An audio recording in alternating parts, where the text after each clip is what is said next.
Catherine McKenna, welcome back to the Explore podcast. It's so great to be back. Thanks, David.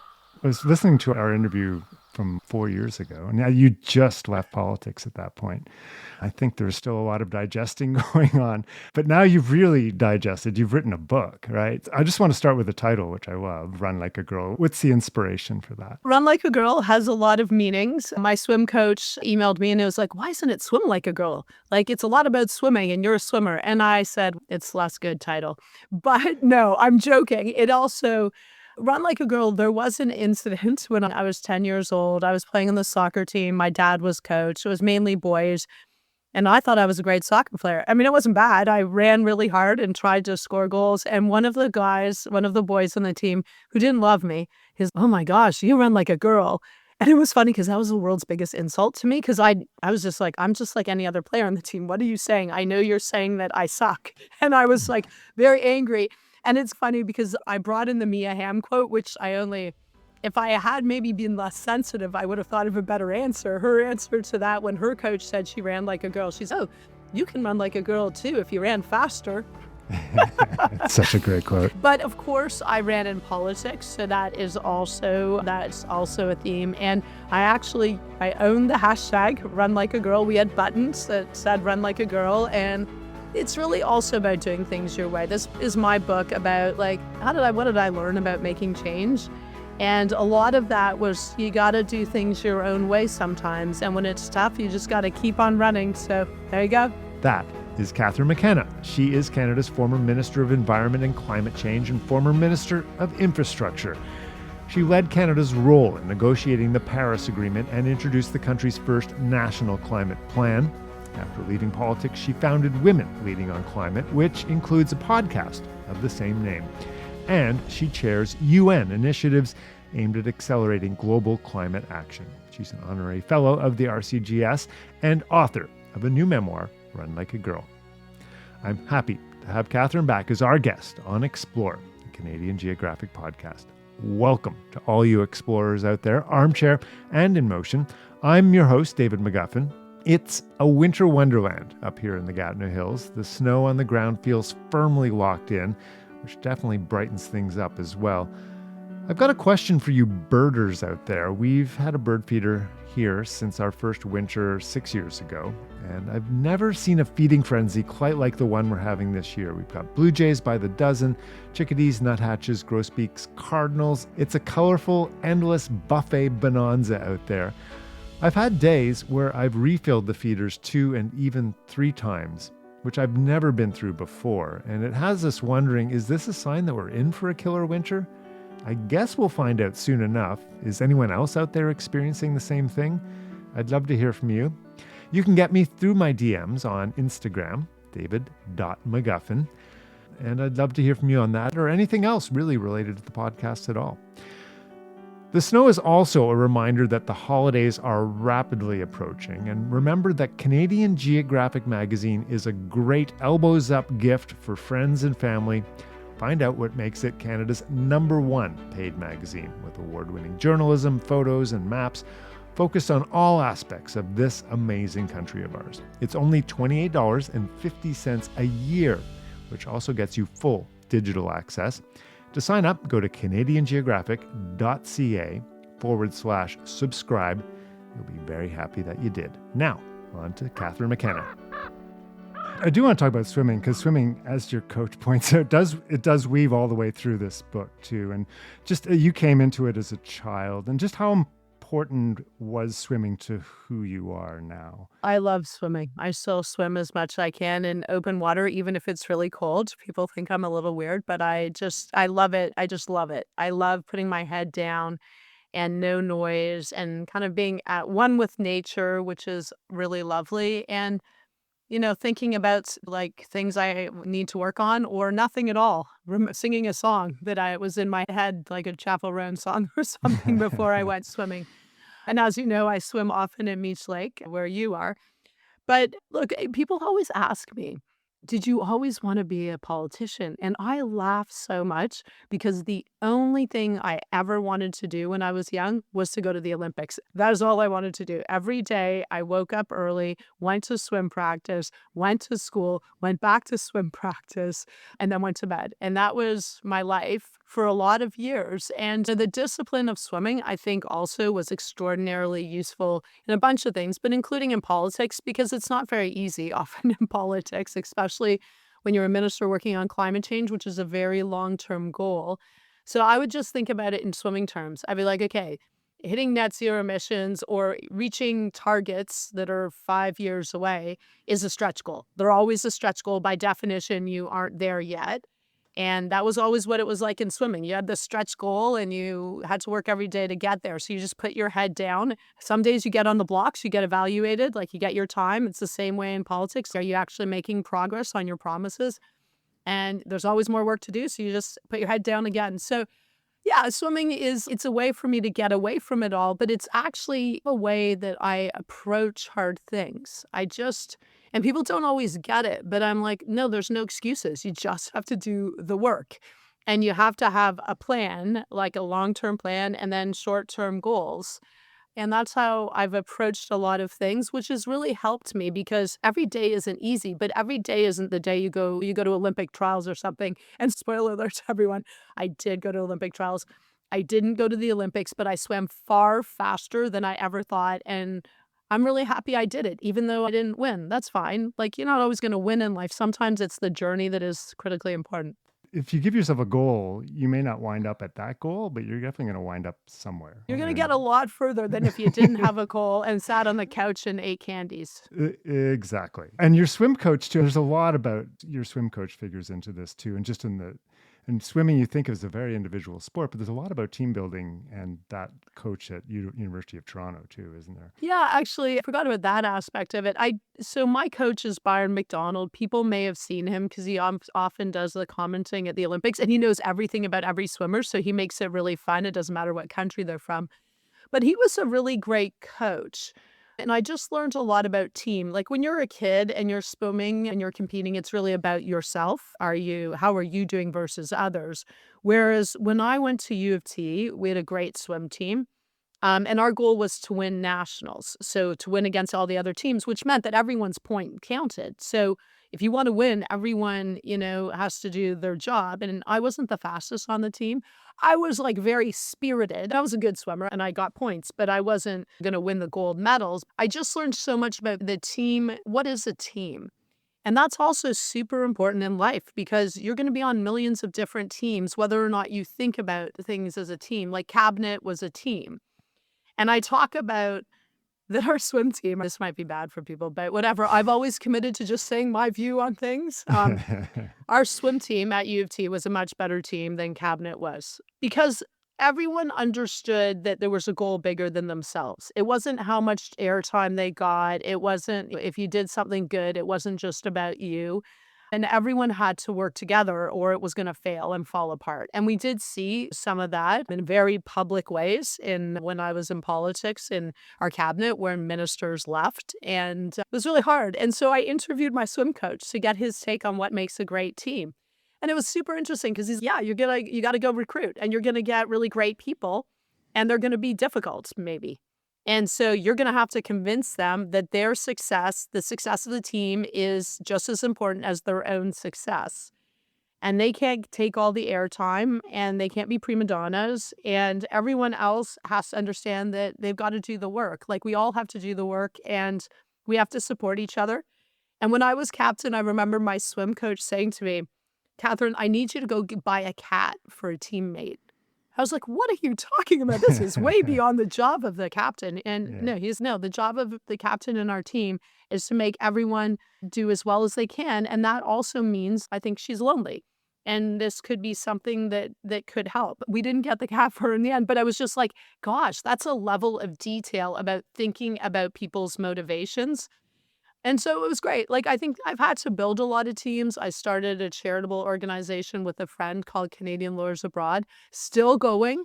I'm so amazed. Like, it's still going strong. It's now called Level Justice. It's celebrating its 20th anniversary. That's awesome.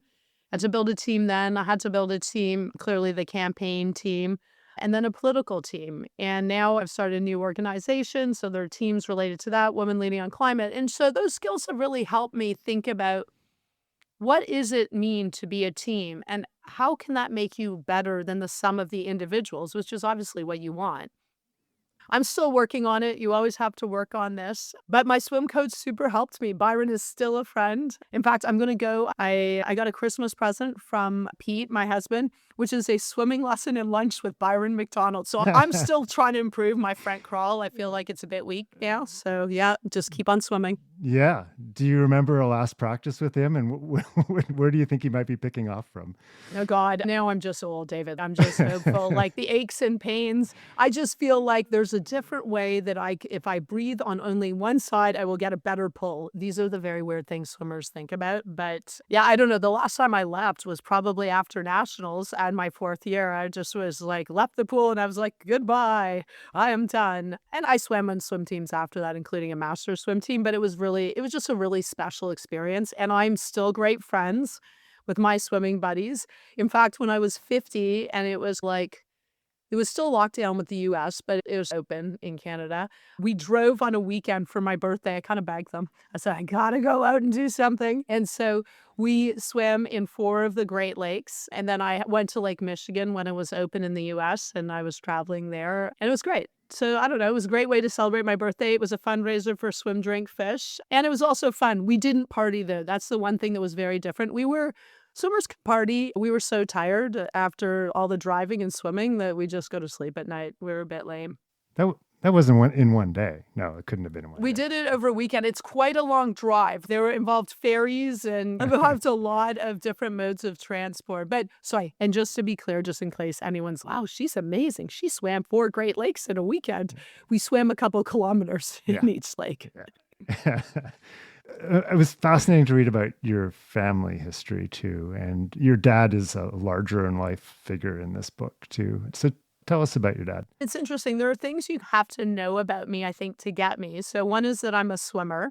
2 is that I'm from the Hamilton. Yeah. And 3, that my family, I come from an Irish Catholic family, which all my cousins live in Ireland. And that's very important. Yeah, my dad, it's interesting. It's sad. He passed away and it's a humongous loss. He was 84, but he was in great shape and was headed to Florida and with my mom. And anyway, he passed. But he was a larger than life figure. He had high expectations. We all had to do super well in school and super well in sports. And that was hard.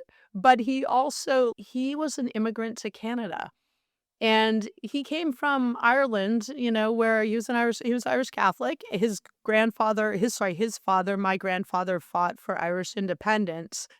And in a way, he had a very particular perspective on Canada. Like, he really believed language was really important because in Ireland, knowing Gaelic was part of being the resistance. It was part of being Irish. And so when he came to Canada and he and my mom, there were 4 McKenna kids, we all got on the bus and went to École Notre Dame at the other end of Hamilton because we couldn't go to a French immersion school. He had bought into Pierre Elliott Trudeau's vision of bilingualism and we needed to have very good French. He also really instilled in me the importance of equality in a real way. Like, my dad ranted all the time about large companies and CEOs and how terrible they were and how the CEOs making 257 or whatever times the regular salary of everyone else. He thought that was a complete injustice, which I think is good because it is a complete bloody injustice.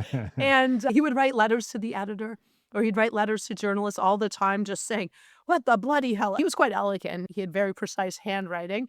And he would write these long letters. Later on, he would get my mom actually to have to type them out. So that was hard for her because he didn't type on computers. But anyway, it was just his view. And he thought we were so fortunate to live in Canada. He just thought that sometimes we took it for granted, whereas this is an incredible country with incredible nature, with incredible, the fact that we actually support each other and we have a healthcare system and we have a public education system that, yes, not perfect, but actually is pretty darn good. He would really emphasize that, and he really believed in the importance of giving back. He was a dentist, He was a and rugby playing dentist, I have he to was say. a rugby playing and golf playing dentist. I was a rugby playing dentist. My poor mom was a kind of she's a hero. So there were 4 kids, and then when they had my youngest brother, my dad said, I actually have to go to Golden Oldies Rugby in San Francisco for 2 weeks. So he left my mom with 4 kids. One's a baby to go play rugby, but that's not even the worst of it. He then comes back and he's injured. Oh, So so she's he's taking laid care up of in him. bed. Oh And I my was like, God. oh my God, I would just never do that. But anyway, I mean, they had a great relationship. And my dad, he just was a big figure. Like everyone laughed when they met him. Like he would do things like people would be like, oh my God, your dad is like really hard on you. Cause he'd say, people, okay, don't freak out everyone. But he would go, so people would come to his dental office. Might be someone in my high school, St. Mary's High School in Hamilton. And I may not even know them. And he'd be like, oh, that's a picture of my daughter, Catherine. She's not very attractive and she's not that smart. But if you take her to the prom, I'll give you $100 in a limo. It was all a joke. But I think it was also a test to see if people had sense of humor. That's a he'd very go by Irish sense of the humor. very too, Irish, yeah. bizarre. Like we would drive by weddings and everyone be congregated outside, and he would yell out the window. He'd roll down his window and yell out, "Don't do it!" And then we'd all duck because we'd be like, "Dad."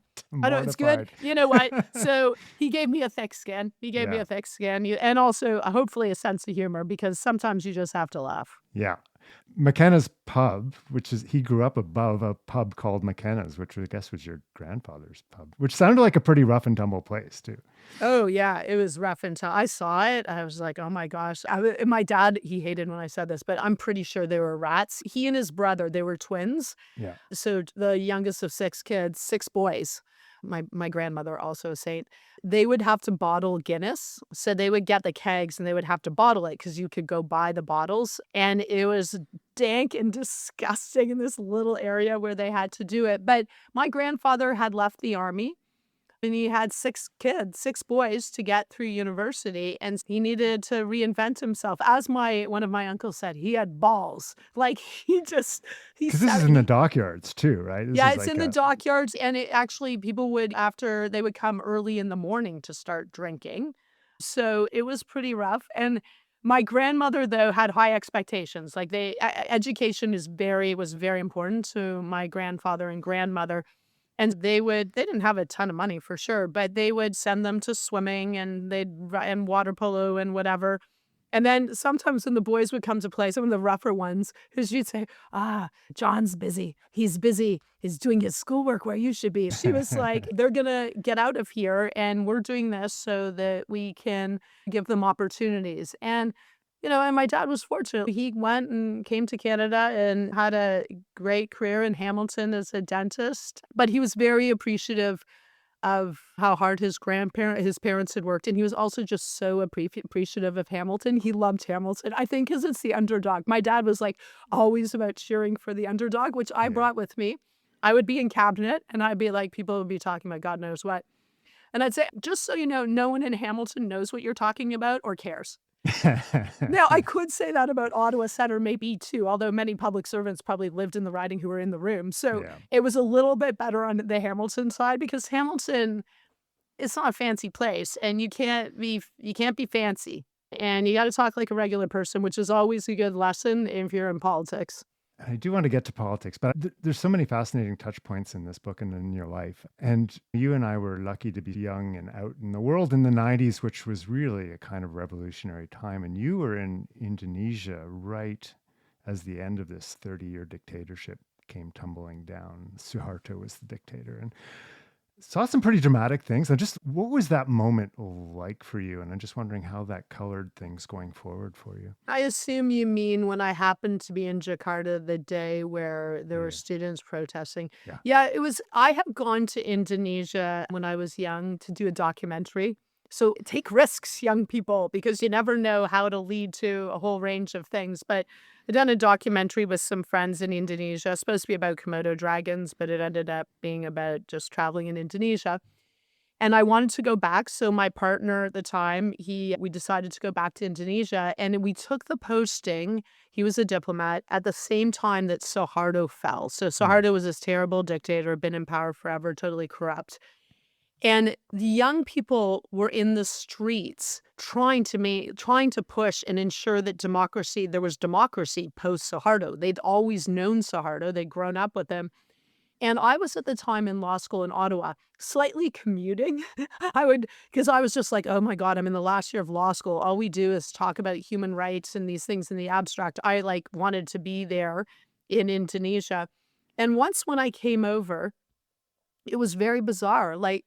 There were these student protests, and I'm studying human rights. And I'm like, this is real. This is how, these are young people protesting for the rights. And I ended up being on the street I was with my partner. He, as a diplomat, was in the middle of, on one side, you can picture military, on the other side, students and massive bystanders. And he was got in the middle with diplomats and probably foreign correspondents that as well, that had all come to Indonesia because of the chaos to cover it.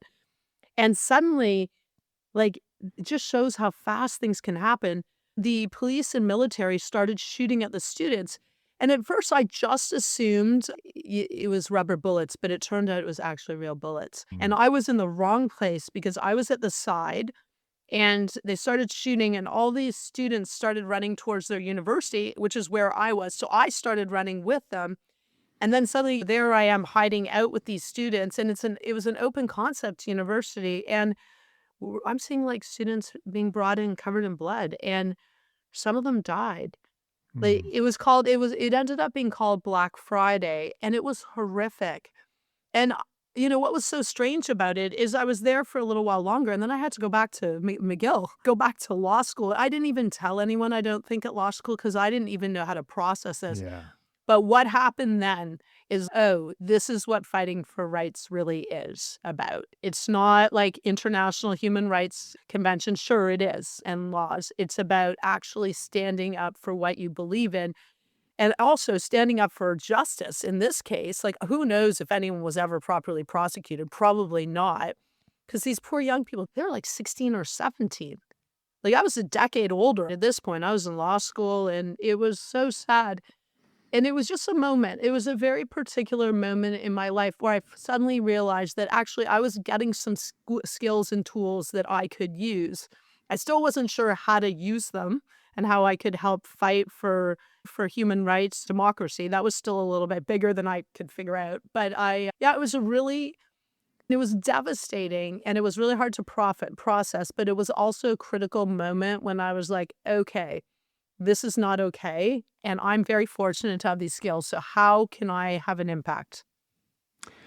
Yeah. And the amazing thing with that period, the late 80s through the 90s, was that there was this whole sort of people thought and did change things. There was a notion that if you get on the streets and want change, you can make change happen. And I think it's something we really need to get a grip on again too, because there are changes we need to make. There's a lot to say on that, David. I think about that a lot. I think about, unfortunately, some of the tools that repressive governments have, like social media. I taught a course in 2012-13 era, and it was called On Global Civil Society. It was the Monk School of Global Affairs. It was like the Twitter revolution. We are going to change the world. The activists will be able to join forces. And now we can see social media being a force, a really negative force. We also know that governments are much better able to track activists, generally, with all this facial recognition, all this other software. And then added on that is we have drones. And all these things make it just a simple, very different than young people just being on the streets and saying enough is enough. We're going to go after you, because governments can make it extremely challenging. But we've seen everywhere that being on the streets is important because it shows solidarity. And often, I think even in the U.S., you can be like, does anyone there? Are they going to do anything? And then when you see No King's Day or something, you're like, oh, there are tons of people who are like me, who don't want Donald Trump to be trampling on people's rights. So I do think it's important, but as you say, different time, very different time. Yeah, different times for sure. But ultimately, it's the boots on the ground, whatever feet on the ground out there that makes the difference in the end. I think of the Arab Spring, which would have been right around when you were teaching that Yeah. class, and how everyone was like, "Oh, this is going to make all the change," and in the end, it didn't really change much. And it's anyway. Obviously, social media is a whole big part of your story too. Not And always pretty, not always pretty. not always pretty, and you dealt with a lot of abuse on that front. Obviously, you used it as a tool for campaigning, and you mentioned the hashtag Run Like a Girl, and there was a lot that you could do positive with it, but the downside is so negative. And I think the further we get into this social media era, the more we understand that are algorithms really the big divisive thing in our society right now, would you say? They certainly help. I couldn't even believe it when I saw it was after the 2019 campaign. I think it came out that actually they were torquing algorithms against Canadian progressives in the actual campaign. Like these are the social media companies. I think it was Facebook or Twitter or probably both. And what was so frustrating for me is because I knew they made money off of me too. What they would do is when there are issues that are very divisive, like climate, they would really ramp things up, especially against progressive politicians.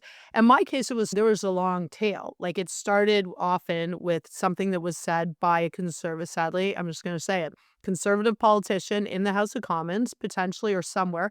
That is clipped, posted online, and some kind of attack, a personal attack. And then you have these they're not at all media, they're rage farming outlets that would then take this and then they would make a campaign out of it. And then you had regular people and bots engaging in this campaign, and then the algorithms would amplify it.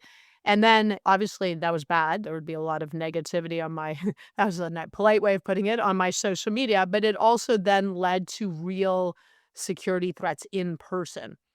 And yeah, it was so far from what I had thought about social media. I was so positive. I was like, it's a great way to engage with people. I was not really well known when I started my campaign 2 years before where I won.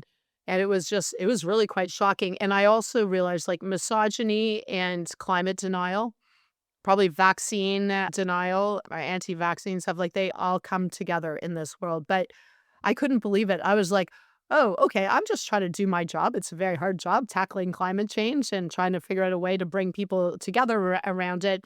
And I'm getting attacked as a woman. So there's misogyny on social media. Then layered on that, you have climate denial. I was like, oh, that little bow around this thing, like it was really brutal.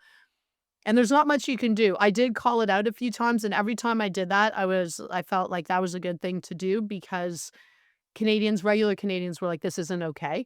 And that's actually important. We need regular Canadians. And that's why in this book, I think some people say you want to help women get into politics. And then you write about how bad it is. And that is, look, I don't need sympathy. I'm out of politics. We need change. And to get change, I think you also have to tell some hard truths here because I think people are like, oh, who cares? Take your lumps. You got into politics. Too bad. And that's not what's going on. And it's very organized. And people have done studies of my social media. And so I decided to put some hard stats out on what's really going on so people don't just think it's a few people in their basement. Like it's very coordinated and it's very destructive. Talk about that specific study of your social media. There were two interesting studies. One was by this great guy, Connor, that I saw in an article, and he talked about that the increase in hate towards me on social media peaked the day we announced carbon pricing. So like it was building, and then we announced carbon pricing, and then it was just a massive volume. So that shows it was like, and that is how maybe I rationalize it. I said, it's not about me. It's about one, I'm a woman, and two, I'm working on a hard file.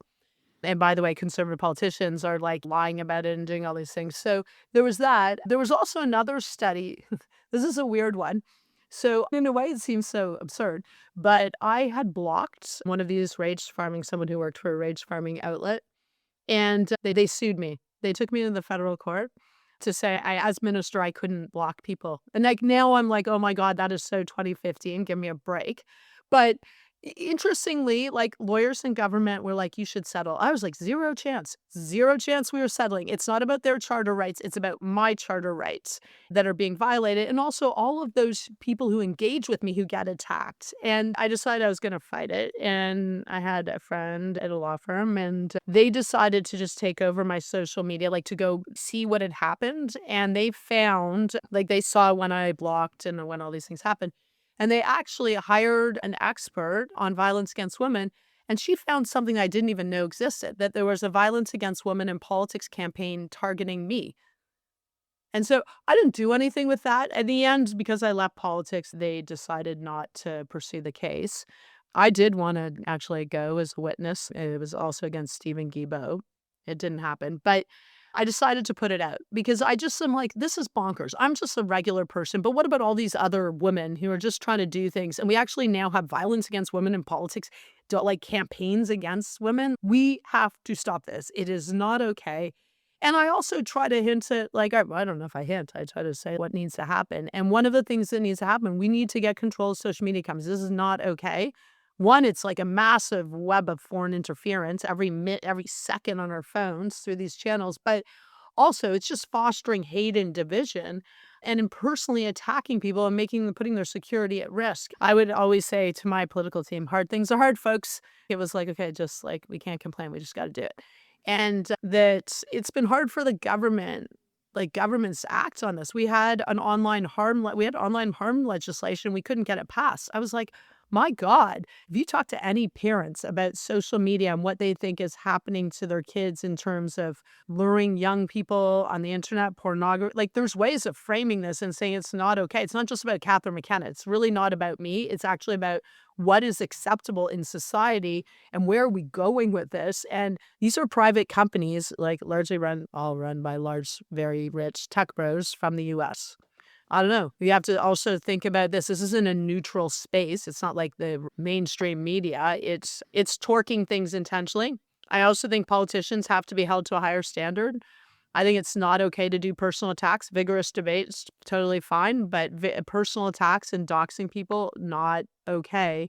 And we have to take security seriously. Like, I didn't like when I had security, but I had to fight to get security, and I was really worried because there were tons of incidents, and yeah, I didn't even know. Like, the thing is, it's what was really hard is the intelligence agencies shared nothing. So at one point, I'm just like, okay, you say I shouldn't worry. I'm seeing all these death threats and packages and things and everything online. We report them. And I said, I want to see your threat assessment of me. And they're like, I'm sorry, it's secret. I was like, oh, that's really funny. I have top secret security clearance. And they're like, actually, it's interagency. And I was like, I don't care about your BS. I want to see your report on me. And then later on, actually, I think it was just this year, like to the credit, I think our agencies like the RCMP and others realized that this was a real problem. It took them a while. But they came out and they said that there were the most death threats, the top 3 people. I was in the top 3 for death threats. And I didn't even know this. And I don't even know what constitutes a death threat. If you put a picture of a Barbie and you slam her down on social media, probably doesn't. But if you're coming to my house and taking pictures and posting in the dark web, probably does. I don't know, but it was happening. Like, it's really weird. I had to go hire people to go and do a full security assessment just because I didn't think I was protecting myself or my kids, like 3 young kids. So anyway, luckily I had great neighbors too who always kept an eye and would tell me if anything weird had happened. And I have to give a shout out to Peter Slowly, who was the Ottawa police chief.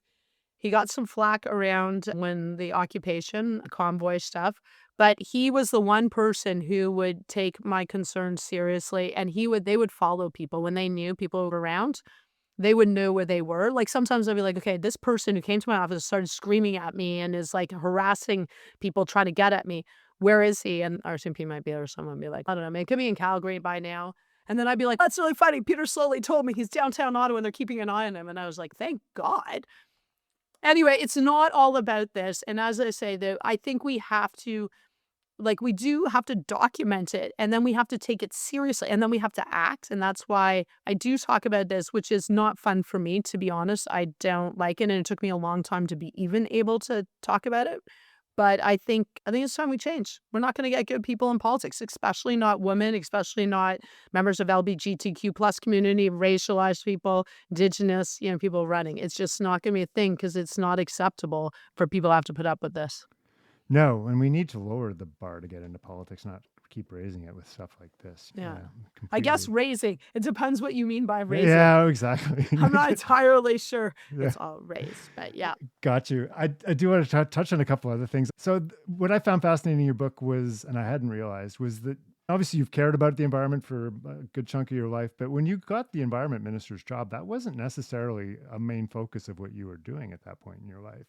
I'd worked as a corporate lawyer. I had started a charity that did work with, as I say, with a friend, doing work on human rights, good governance, and democracy. And then we did work with Indigenous communities in Canada.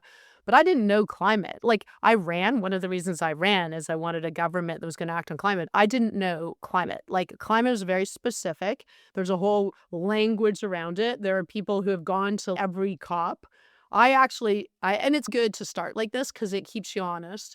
Like, I was like, okay, this COP thing, they keep on saying COP. Like, I knew it was a meeting, but I was like, so why do we call it the COP? I asked my deputy minister, so the top public servant in my department, and he's like, Conference of the Parties. I was like, okay, that is useless. Acronyms. I, of course, use COP as an acronym in the book because I was like, I don't know, what are we going to call it? Conference of the Parties is useless. It's totally terrible. It is. It was really interesting because it's so specific, people that work on climate. And I think that can be to the detriment. I think they're amazing. And there are people who have toiled away, honestly, working on climate way before I ever came to it. But the challenge is, I think it often sounds like things that regular people can't relate to. Like even words like net zero or mitigation or adaptation. Like, it's not that they're bad words. It's just like, it's not the way a regular person talks. Like, you got to talk like a regular person to regular people about things regular people care about. That was a good thing I learned in politics. And it wasn't like that. And then you can lose folks. But look, it was a steep learning curve. I was in Paris for the Paris Agreement negotiations 3 days in. Yeah, 3 days after being appointed environment minister, you were negotiating the biggest climate. Well, I will tell you, I just stayed up all night on the plane and I had these books and briefing books and I was like going mental. And then I had to give Canada's statement. And this was the pre-COP, so right before the COP started. And I literally looked at it and I was like, this is gobbledygook. It says nothing. So I just ripped it up. Maybe it's annoying, but I don't know. I was like, I'm minister. I'm the first minister actually outside of the country. Canada is stepping up on climate. We're like, literally, my title now includes Minister of Environment and Climate Change. Then I had 3 points. I said, look, Canada believes in the science and climate change, which was very important because the previous government did not seem like they believed in the science. We recognize that the people that are the most vulnerable in the most vulnerable countries who have done the least to cause climate change need to be supported. And then I said the last thing, and I was like, Canada's going to work to get do everything we can to get an ambitious agreement. Canada's back. And then everyone stood up and cheered. And I was like, oh, should have retired then. That was pretty amazing. Even in Canada, people are like, stop saying Canada's back. But at that point, it was important in the negotiations because it was really tough. And that having a new government in Canada that was super committed, and in my case, like all in, I was like, I will stay up all night. I will do everything. I'm going to learn. This learning curve is very steep, but I'm going to also do it with Indigenous leaders, with business leaders, with environmentalists, with youth, with actually across party lines. We had Team Canada, which was across party lines, which was so amazing. I was just all in. So Canada was back, I felt like, but we also had to deliver. We had to help deliver, and I think we did. Your signature moment was carbon pricing and carbon rebates and all of that, which has now, as we all know, was dropped by the Prime Minister Carney when he came into office and during the campaign. So obviously you're a Liberal still and you support the Liberal government, I think. And where are you with that and where do we go from there? Let me tell you, that sucks. I write a whole chapter if anyone really wants the details. I know many people are like, I do not ever want to hear about carbon pricing, but the chapter is called Hard Things Are Hard. And I explain the attacks by the Conservatives and premiers, politicians and premiers was really difficult because they really spread misinformation around the fact that people actually were better off, most people, except really wealthier people, because most people got more money back. They always forgot that. They never mentioned that when they attacked it. And then they use word language like job killing. So that was hard, but we made mistakes on our own side, like not properly advertising it, like not properly talking about it, like not actually doing a rebate where people got a quarterly rebate. You bury it in your tax returns. And I was told we couldn't do it through rebate. Of course, we could in the end after COVID, because COVID proves CRA can do, our Canada Revenue Agency can do anything. But yeah, it was a tough blow. The challenge, like, I actually thought we'd landed it because we got through an election. The first election, 2019, was a lot about carbon pricing. And I was very worried. I was working so hard to just, money gets back. This is how we need to act on climate. Like, in a way, I think people didn't always understand the details, but they were like, liberals care about climate actions, conservatives want to destroy everything. So that we got through that election. We won at the Supreme Court. So premiers took us to court. We won. We got through another election. The challenge is that you got to keep on fighting for policies, right? I think we just did not, and it's on me, or I was a little bit, but I wasn't in that file, but we just didn't communicate about it. And we didn't explain this. And every year the money's it's going to get, the price goes up. So you better be ready, because you can be sure the attacks are coming the second it goes up. So when Mark Carney came in, and I was very supportive of him, I knew the most important thing at that moment, we had to continue working on climate for sure, but the most important thing was to deal with Donald Trump, and we needed Mark Carney over alternatives. That was just 100% clear. And I think they just felt that, unfortunately, carbon pricing had become too polarizing. There was also the previous prime minister had made it political, and it was just in a really tough spot. It was unfortunate, but you don't always win, right? Once again, like, I'm not prime minister. He and his team was making a call that to win and to deal with Donald Trump, they needed to do this. It was not great, but I think that means you just have to now dig deeper on climate, because it does matter what targets we set for us internationally, because that is the deal under the Paris Agreement. Everyone's got to do their part. Canada has not done our part historically. And that is the basis of the Paris Agreement. We all have a temperature goal, and we all have to be making progress to reduce our emissions. I have been very clear to the government that we need to reduce emissions, real emissions, not emissions intensity. And I don't think that the oil and gas companies, they are the biggest offenders in greenwashing. I did a report for the Secretary General where I outlined with a group of experts from around the world what was required if you were going to make a net zero commitment. And literally our oil sands companies, it was full on greenwashing, because they would say they're committed to net zero. They didn't have short-term targets. Their emissions kept on going up. They're now 30% of Canada's emissions. And the money kept on going to dirty fossil fuels or back to their shareholders. So they made historic record profits after making a public commitment to do something, and then gave it back to their shareholders and then demanded subsidies for Canadians. So I will continue to always say this, because I think it's not fair. I'm from Hamilton. That's not a thing that people like in Hamilton. Fat cat companies and CEOs taking tax dollars to clean up their pollution.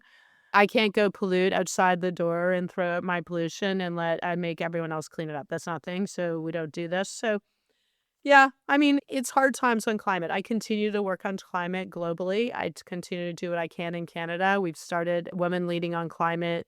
There's a Canadian chapter, but also globally, we have women around the world recognizing their actions on climate and created solidarity around goals. So I'm going to continue to work, but I will always, whoever the government is, have push, because it is the biggest crisis we face. And around 85,000 people had to be evacuated from their homes this year because of wildfires in Canada.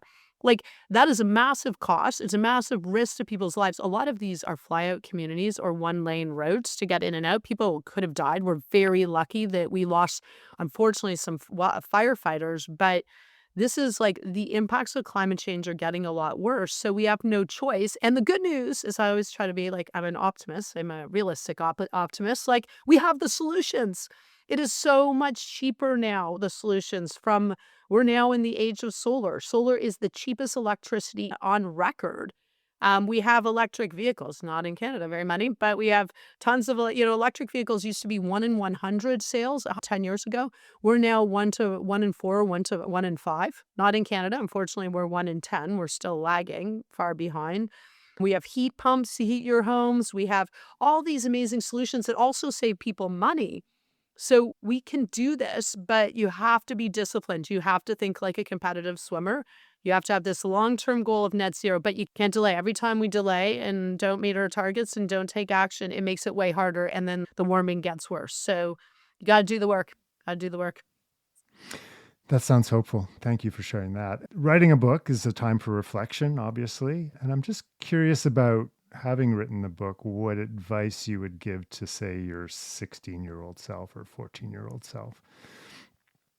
It's interesting because there's a picture of a tweet that I did in the book. A picture of a tweet that I put out. It is in the book. Sorry. And it's, I think, what I would tell my 21-year-old self. And I think it's right. Like, it's work hard, have fun, fall in love, fall out of love, have empathy. I don't know. I'm making it up. But it's like you live life, but do it in a way where you take some risks, where you do big things, where you work hard, where you pick yourself up when things don't go well. And you also enjoy life. We're very fortunate. And I think one of the things that is really hard, because I meet with a lot of young people, and it's really hard out there. They've always lived with the climate crisis. They had to live through COVID and not go to school, and everything is online. There's a lot of hate online that they experience. And now we have AI, and they're like, are we ever going to have a job? This is a lot for young people. You can still make a difference. So never think that what you do or how you think about things doesn't matter. But also, every minute of every day doesn't have to be hard. Like, sometimes you can just go and hang out with friends or go for a swim. Or in my case, like when I had really bad days, and there were some days that were really hard and lonely because I felt the weight of the world. Like, I really felt, if I don't push on climate, who's going to, in the context of Canada? And there'd be lots of people who were doing it, but I had this opportunity and I really took it seriously. But then I stopped going out for a while because I felt like it was just too much. Like, I was worried about tax, but then it was also, I love the people of Ottawa Center, but they'd be like, are you okay? And I'd be like, oh God, like, that's really heavy, because they want you to say you're okay. You may not be feeling okay. You're not going to share that you're not feeling you're okay. You're like, oh, that's a lot. But then at one point, my friends were like, let's just go out dancing. I'm still a minister. And I was like, yeah, let's just go out dancing. And I went to my little favorite place now. It's called House of the Targ. It's down in the basement in Ottawa South. And it's got pinball and pierogies. That's what it's known for. And then they also, Friday nights, once a month, they bring in like a 90s band that'll play things like New Order, music that's from my time, which I love. And we went dancing and it was great. No one bugged me. My friends protected me if anyone was like looking like a little sketch. And it was super fun. And so I think we also have to remember life can be fun. And I also think that one thing that was really important in my case is taking risks. And taking risk isn't doing necessarily stupid things, but it's getting outside of your comfort zone. And I learned so much by working with Indigenous peoples, in particular on the land, but just generally. And I was scared to do that because I thought I'd look like an idiot. Like, I didn't know, I'd never met anyone who's Indigenous. That is bonkers. I didn't know the difference between Inuit, First Nations, and Métis. Like, all of these things made it so I was actually embarrassed to make a mistake. And I was pushed, to be honest, by one of our board members, like Canadian Lawyers Abroad, to actually work for us to work with Indigenous peoples. He was like, it was the former Chief Justice, Antonio Lemaire. He's, you're working in third world countries. We actually have third world living conditions here. Why aren't you working here? And I realized I knew that, but I just didn't feel comfortable. I felt like I wouldn't know what I was doing. And people were so, Indigenous peoples, like students and lawyers and teachers, everyone was so generous. And I just learned so much. So I think also having empathy, but also getting outside of your comfort zone so you can learn a lot more. And yes, that's risky. It's hard. But I think for me, it's been transformational. It's also been really fortunate because I've built really great relationships with people I would never have had the opportunity to meet, and also go on the land with them, go out in nature. And I talk about that in the book. That was my special place. I went with Inuit leader Natan Obed, who became a friend, to Torngat Mountains National Park. I was with the Haida in Guayhanas in another one of our parks. I was really lucky to be minister for national parks too. But I was in the Great Bear Sea with the coastal First Nations. Like, all of this was so amazing. And I wouldn't have had this opportunity unless I'd at one point got outside of my comfort zone and listened to people who were different from me. and made mistakes. Like sometimes I screwed up, like I used the wrong terminology or whatever, but no one cared. They were like, you're trying. Yeah. So do that too. Do that too. Yeah, absolutely. And I know we got to wrap things up here, but just one last question from all your time across Canada. Is there a spot where you just were just struck by the beauty of it and just, You can never say that when you were Minister of National Parks, because then you're letting someone down, David. Yeah, but you're the former. We're a former I'm now. the former. I mean, look, anywhere with water, you'll see a lot of pictures of me swimming. I think Torngat Mountains National Park was extremely different. Plus, you have the whole history of forest relocation that I didn't know about. It's very beautiful. I swam. It was very cold. The topography is amazing. So that was great. That's Labrador, right? That's in northern Labrador. It also, the Arctic, we're so fortunate. Oh my gosh. And I had real opportunities, including with Students on Ice, who's celebrating I think their 25th anniversary today. They're also amazing. I went up to the high Arctic a number of times, including with them, with Inuit youth, which was amazing. It's extraordinary. The Arctic, you can't really describe. You have to go. And I don't know, there's so many places like Great Bear Sea where people talk about building a pipeline. We've already gone through this many times there, but is so extraordinarily beautiful. And you're like, why would anyone do this? Like they have spirit bears that you don't have, but just everything. And I just think we have to put more value on nature. Like the problem is we don't value nature in the way, all the benefits it provides us, from health benefits to species to food to livelihoods of people who live there to climate to just like the broader biodiversity. Anyway, these are places that are amazing. But you can pick so many places in Canada. We are so damn lucky, as my dad, to bring it full circle. My dad's like, you guys sometimes, like Canadians do not understand just how lucky they are. And so in the case of nature, protect what you love. And we've got to take action on climate. We're going to lose all these species, and places like the Arctic, they will be totally transformed. There will be no ice there. It will totally affect the communities. They'll be forced refugees. So anyway, but I don't know. I love going to new places in Canada. I love swimming wherever I can. I love meeting new people, and I just love our country. Yeah. No, there's nothing better than our proximity to wilderness. That's our strength as a country, I think. Like most countries do not have this. They would die to have it. Like all this freshwater, 3 coastlines, amazing natural beauty. Yeah, it's amazing. I don't know. I just hope that, yes, we need to build major projects. We need to develop, but we also need to protect these really iconic places, because once they're developed, you can't get them back. No. And also people live there. Indigenous people live there. And they have to be masters of their own destiny. And too often that's not the case. Anyway, but it's so great to join your podcast, David. And you know what? I'm sure it's sometime soon we'll have to jump into Meech Lake. Exactly. It's polar plunge season coming up, and you're Polar a big plunge supporter of season. that for us. Yeah. Sounds good. We'll As long look as forward there's a to sauna, as long as there's some kind of sauna afterwards, that's great. There's definitely a sauna involved. And tell us the name of the book again. The name of the book is Run Like a Girl. So hopefully you can find it in your bookstores. I'm doing speaking tours across the country, and I just love meeting people and talking about it. And as I say, it's about making change. What I've learned about making change, because we need people to make change in their communities across the country, around the world. Catherine McKenna, thanks so much for coming on the podcast. Thank you, David. See you later. Just a quick addendum here that I can confirm that Catherine was swimming in Meech Lake, long distance swimming, in early October without a wetsuit, which is pretty hardcore. And she's also a founding member of the Explore podcast Polar Plunge Crew, which will be back again in March for our annual fundraiser. If you like this episode, definitely go back and check out episode 107 with Leanne Bettasamosa Simpson talking about her book, and now an award-winning book, Theory of Water.